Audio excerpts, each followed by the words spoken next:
हमारे ताकत ईमान चैनल को सब्सक्राइब कीजिएगा। वलन तजिद लिसुन्नतिल्लाहि तहवीला वलन तजिद लिसुन्नतिल्लाहि तब्दीला। अल्लाह का कानून कौमों और उम्मतों के लिए बदलता नहीं। वही सूरत है, हमें भी कहा गया कुंतुम खैरा उम्मतिन उखरिजत लिन्नास, तुम बेहतरीन उम्मत हो जिसे दुनिया वालों के लिए निकाला गया है। तुम्हारा काम क्या है? हम तो जीते हैं कि दुनिया में तेरा नाम रहे, कहीं मुमकिन है कि साकी न रहे जाम रहे। हमारा काम तो था उस इस्लाम पर अमल करें और दुनिया को दावत दें, अपने अमल में भी गवाही दे, आओ देख लो हम जो कुछ कह रहे हैं ये थ्योरी नहीं है, ये सिर्फ लफ्ज़ी नहीं है, ये शायरी नहीं है। अगर मोहम्मद रसूलुल्लाह ने कहा फरमाया सल्लल्लाहु अलैहि वसल्लम सैयदुल कौम खादिमुहुम, आओ देख लो मदीने में हमारा खलीफा उमर फारूक खादिम है कि नहीं है? क्या कोई बादशाह है? क्या उसने कोई महल बनाया है? क्या उसके लिए कोई खदम व हशम है? क्या उसके लिए कोई बॉडी गार्ड है? कुछ भी नहीं। जैसी झोंपड़ियां दूसरों की है वैसी झोंपड़ा उसका है। जैसे पैबंद लगे हुए कपड़े दूसरों के हैं, बल्कि दूसरों के बेहतर भी होंगे, उसके कपड़ों में पैबंद लगा हुआ है। उसके नाम से कैसर और किसरा के दरबारों में लर्जा है, लेकिन उसकी सादगी का आलम ये, आओ देखो, see with your own eyes, come here, see it। ये अगर हम करते और कर सकते, जब तक करते रहे तो हमसे ऊंचा कोई नहीं, अल्लाह का हमसे बढ़कर महबूब कोई नहीं, हमसे ज्यादा उम्मत मरहूमा और कोई नहीं। लेकिन जब हमने बरक्स रवश इख्तियार की तो क्या हुआ? जैसे उन्हें पिटवाया गया था एश्यूरियंस के हाथों, हमें पिटवाया गया सबसे पहले जो सलीबियों के हाथों, क्रूसेडर्स। कई लाख मुसलमान कत्ल हुआ क्रूसेड्स के अंदर। जब पहली मर्तबा ईसाइयों ने कब्जा किया यरूशलेम पर, तकरीबन 90 बरस 88 बरस ईसाइयों के कब्जे में रहा है, अब वो दोबारा चला गया यहूदियों के कब्जे में। उस वक्त जो है इतना कत्ले आम हुआ था अरबों का और मुसलमानों का यरूशलेम में कि जब फातिहीन के घोड़े दाखिल हुए हैं शहर के अंदर, तो गलियों के अंदर उनके घुटनों तक खून की नहर बह रही थी। उसके बाद आया फितना तातार, करोड़ों मुसलमान कत्ल हुए। ये लाखों की बात नहीं, करोड़ों मुसलमान। पूरा रूसी तुर्किस्तान का इलाका खत्म हुआ, अफगानिस्तान खत्म हुआ, ईरान खत्म हुआ, इराक खत्म हुआ, 4 अजीम ममलकतें। और आखिरी खलीफा बनु अब्बास का वो घसीट कर निकाला गया अपने महल से, मुस्तासिम बिल्लाह। वैसे तो नस्लन तो हुजूर के चचा की नस्ल से था, अब्बासी था, हजरत अब्बास रजी अल्लाह ताला अन्हु की नस्ल से है मुस्तासिम बिल्लाह। लेकिन उसको घसीट कर निकाला गया जानवर की खाल के अंदर लपेट कर, और तातारियों ने अपने घोड़ों के सुनों तले उसे कुचल दिया। वो दिन और आज का दिन फिर उम्मत मुस्लिमा की क़यादत अरबों से छीन ली गई। उसके बाद अल्लाह ने फिर करम फरमाया, फिर कुछ औलिया अल्लाह के जरिए से, कुछ सूफिया के जरिए से इतना बड़ा मौजज़ा हो गया, जैसा कि हजरत उज़ैर अलैहिस्सलाम के जरिए से हुआ था कि यहूद में दोबारा इनाबत इल्लाह तौबा का जज्बा पैदा हो गया। ऐसे ही कुछ सूफियाए किराम के जरिए से, नेक लोगों के जरिए से, अल्लाह वालों के जरिए से, वही तातारी जिन्होंने करोड़ों मुसलमानों को कत्ल किया था खुद मुसलमान हो गए। है आया फितना तातार के अफसाने से, पासबा मिल गए काबे को सनम खाने से। फिर गलबा हुआ, फिर तुर्कों की अजीम हुकूमतें कायम हुई, तुर्कान तैमूरी, तुर्कान उस्मानी, तुर्कान सल्जूकी, तुर्कान सफवी।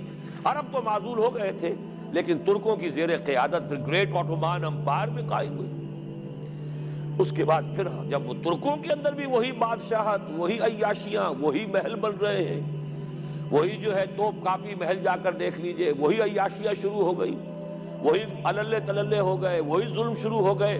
तो फिर अल्लाह ने दोबारा फिर हमें यूरोपीय अक़वाम के हाथों जलील किया, कहीं अंग्रेजों के गुलाम, कहीं फ्रांसीसियों के गुलाम, कहीं अतालवियों के गुलाम, कहीं वलंदेजियों के गुलाम। पूरा आलम इस्लाम इस सदी के आगाज में, पहली जंग अजीम के बाद पूरा आलम इस्लाम गुलामी में था, सिवाय नजद का एक इलाका था कि नजद में अभी तेल बरामद नहीं हुआ था, वरना सबसे पहले पंजे वहां गढ़ते। वहां रेत में जाके लेना क्या था। बाकी तो ये हिंदुस्तान गुलाम है, इंडोनेशिया गुलाम है, सबके सब ये जावा, सुमाट्रा, चलते जाइए सब गुलाम हैं। उसके बाद ईरान चाहे बराह रास्त गुलामी नहीं थी, लेकिन अंग्रेजों के इंतदाब में था, कंट्रोल उन्हीं का था। इराक पर अंग्रेजों का कंट्रोल था। اسی طریقے سے یہ ساری جو عرب مملکتیں ہیں یہ انگریزوں کے زیر اثر تھی، اور یا یہ کہ فرانسیسیوں کے زیر اثر تھی۔ شمالی افریقہ یا فرانسیسیوں کا تھا یا اسپین کا تھا، اور یا یہ کہ اطالویوں کا تھا لیبیا۔ یہ حال ہمارا ہوا۔ یہ ہے اصل سبب اور یہ ہے معاملہ جس میں اب میں آخری بات اس موضوع پر کہہ دینا چاہتا ہوں۔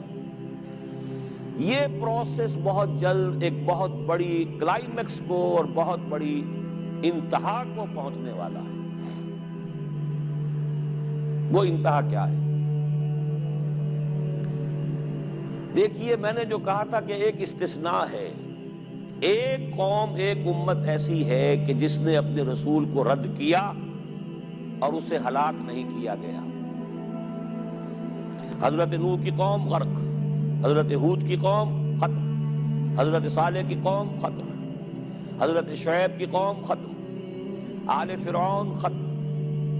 یہود وہ امت ہے کہ معزول تو ہو گئی، جیسے ہی حضور آ گئے قرآن لے کر معزول ہو گئے۔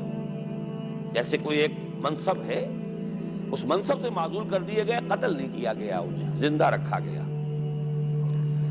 منصب تو اب قرآن آ گیا، محمد رسول اللہ آ گئے صلی اللہ علیہ وسلم، اور کعبے کے گرد ایک نئی امت۔ وَكَذَلِكَ جَعَلْنَاكُمْ أُمَّةً وَسَطًا لِتَكُونُوا شُهَدَاءَ عَلَى النَّاسِ وَيَكُونَ الرَّسُولُ عَلَيْكُمْ شَهِيدًا۔ اگرچہ یہ امت 600 برس قبل قتل اور ختم ہونے کی مستحق ہو چکی تھی۔ کیوں؟ 600 برس قبل آئے تھے حضرت مسیح علیہ السلام، اور قرآن میں بھی ہے اور موجودہ بائبل میں بھی ہے کہ حضرت مسیح کو اسرائیل ہی کی طرف بھیجا گیا۔ صرف سورہ آل عمران میں ہے رسولاً الی بنی اسرائیل۔ یہ تو صرف محمد الرسول اللہ صلی اللہ علیہ وسلم ہے جنہیں پورے عالم انسانیت کی طرف بھیجا گیا۔ کوئی اور رسول تمام انسانوں کے لیے مبعوث نہیں ہوا۔ اور ابھی بائبل میں موجود ہے کہ میں صرف اسرائیل کے گھرانے کی کھوئی ہوئی بھیڑوں کی تلاش میں آیا ہوں۔ اسی لیے میں نے کہا تھا میں بھی امریکہ وغیرہ جاتا ہوں تو یہ اپنے پاکستانی ہندوستانی بھائی جو ہیں، یہ کھوئی ہوئی بھیڑیں وہاں جا کر جو ہیں وہ گم ہو گئی ہیں، ان گمشدہ بھیڑوں کی تلاش میں۔ تو اس کو اچھی طرح سمجھ لیجئے، حضرت مسیح کی بعثت تھی بنی اسرائیل کی طرف، اور بنی اسرائیل نے نہ صرف یہ کہ ان کو مانا نہیں، بلکہ الٹا اپنے بس پڑتے سولی پر چڑھا دیا۔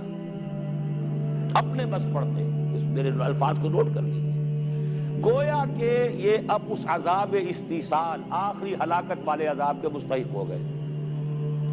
لیکن یہ پوری انبیاء اور رسل کی تاریخ میں ایک استثناء ہے کہ اس میں جیسے آج کل ہم کہتے ہیں ججمنٹ ریزروڈ، حضرت مسیح کو اللہ نے زندہ اٹھا لیا، یہود کے اوپر لعنت تو کر دی، ختم نہیں کیا۔